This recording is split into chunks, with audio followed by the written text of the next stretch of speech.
when you're watching certain action sequences, it's kind of funny that you can always tell the difference between Daniel Craig and a stunt guy because the stunt guys run like a normal person, and then Daniel Craig, like his run is goofy. Is it like Tom Cruise? Like this is what he runs like.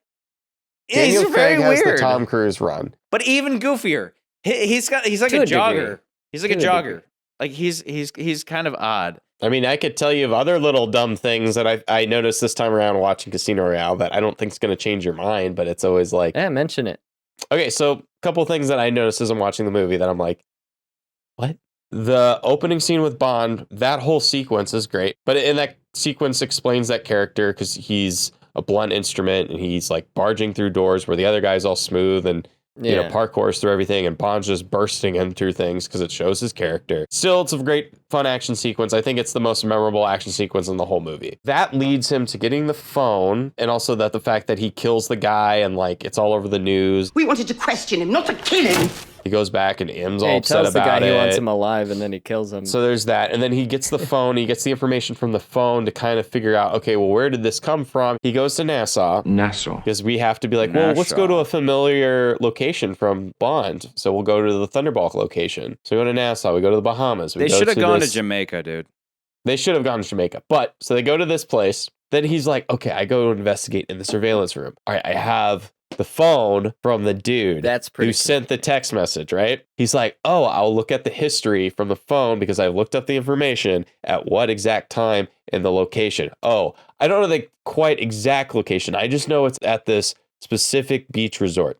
Great. It happens to be caught on camera. It just so happens to be at the same time at the entranceway. That's super convenient. He gets out of the car and looks super at it. convenient. Yeah, I mean, I'm usually pretty lax on stuff like that. It would have been really boring to watch Bond go through a dozen DVDs to find the right camera in the right room at the right time. And what would have happened if Demetrius would have been taking a at that moment or whatever, you know, but that's just movie stuff at that point. They're just cutting a corner so they can move the story along. But I see what you mean. It doesn't quite make sense in reality. He figures that out, finds who that guy is. Mr. Demetrius. Tries to sleep with that guy's wife, follows that guy back to Miami, finds out that that guy has something that he's going to give another dude, follows that other dude to the airport to where he see Richard Branson, and then hell, like, the fact that he finds out what ellipses means. It's literally just the key code to get into the airplane. That's it. That's all it is. All ellipses was to get past one door. Yeah, that's it. It just feels so like anticlimactic where he gets there and he's like, oh, that's the code. And then he finds the airplane and then the guy...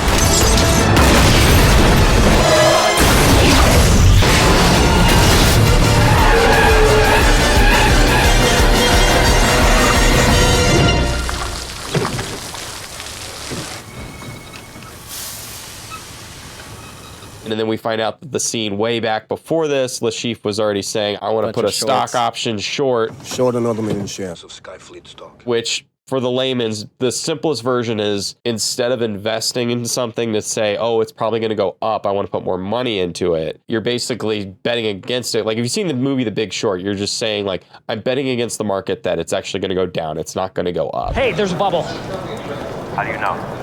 Trust me, call Venet, buy 50 million in swaps on the MBS. Sir, you must know you're betting against the market.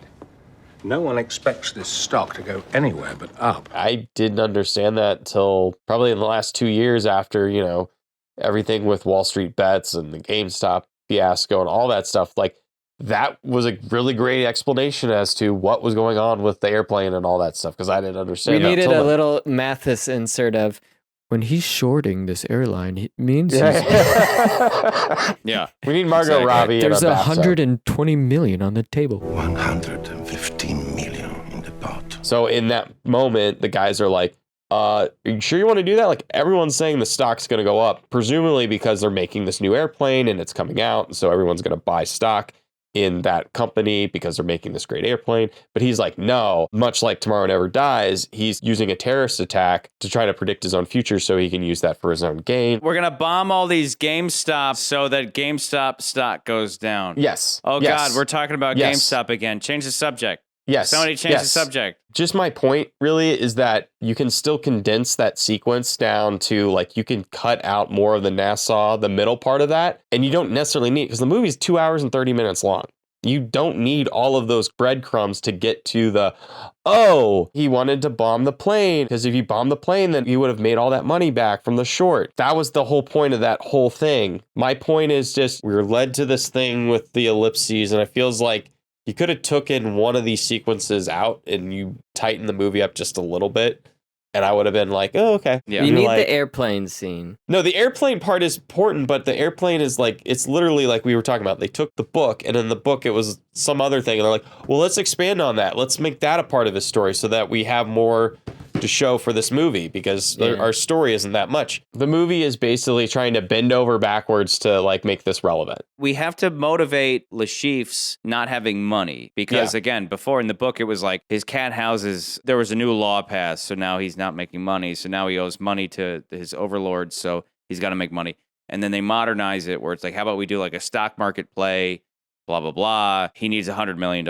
The aftermath scene, because that's what most of this movies are, is there's always something happens, there's an aftermath scene, they talk about it, the aftermath scene leads us to something else. When they analysed the stock market after 9/11, the CIA discovered a massive shorting of airline stocks.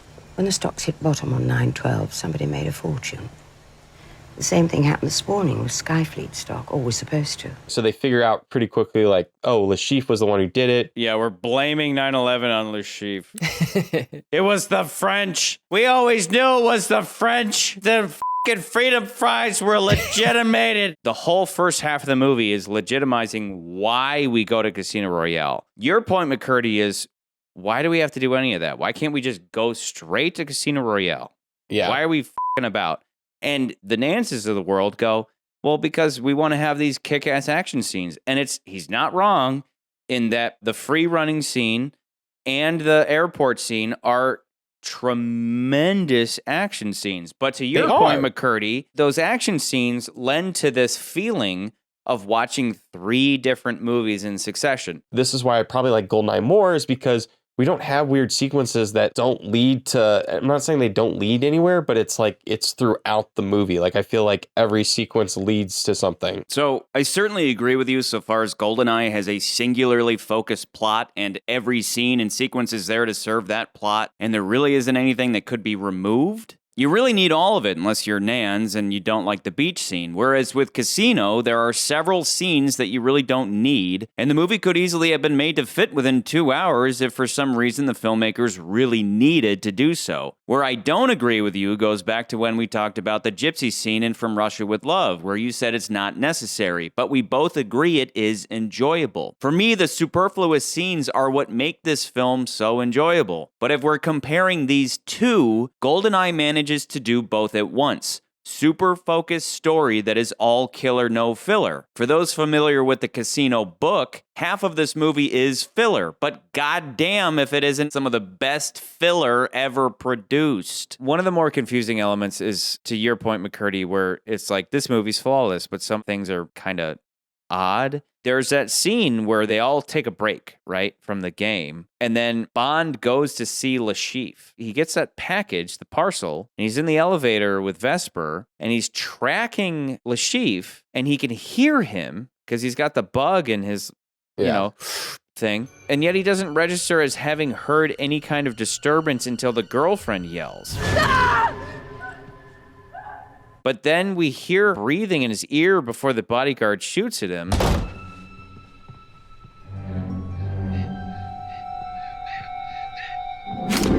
It would have been much better if it was established that based on hearing him through the bug, Bond was coming to his floor of the hotel to rescue him, right? Like it's like, oh God, Lashif is being attacked by somebody. Let's go rescue him. But instead, it's like, why was Bond there in the first place? Why did he go seeking out Lashif? What was he going to do?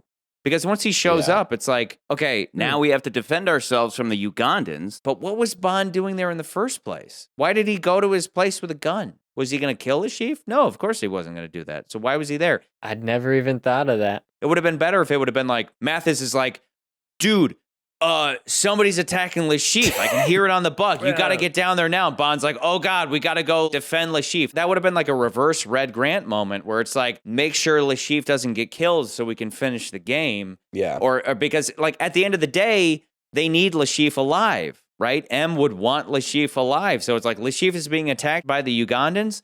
We got to go defend him. Instead, it's like Bond just shows up. Because the thing isn't an audio device, right? It's just a tracker No, it is. to know where he is. When the Ugandan sees the earpiece in Bond's ear, you can hear breathing in Bond's ear. Anyway, your point is it's better if there's a reason for Bond to go. He heard or saw something via the tracker that prompts him to go up there. We know you hate Lashif, but you got to get down there and save this asshole's life. But instead, Bond just happens to be there for no reason. Yeah, this movie, again, it's strong story. Just the plot is all over the place. As usual, none of these movies are perfect. And it's not just me being dumb. They're a little confusing.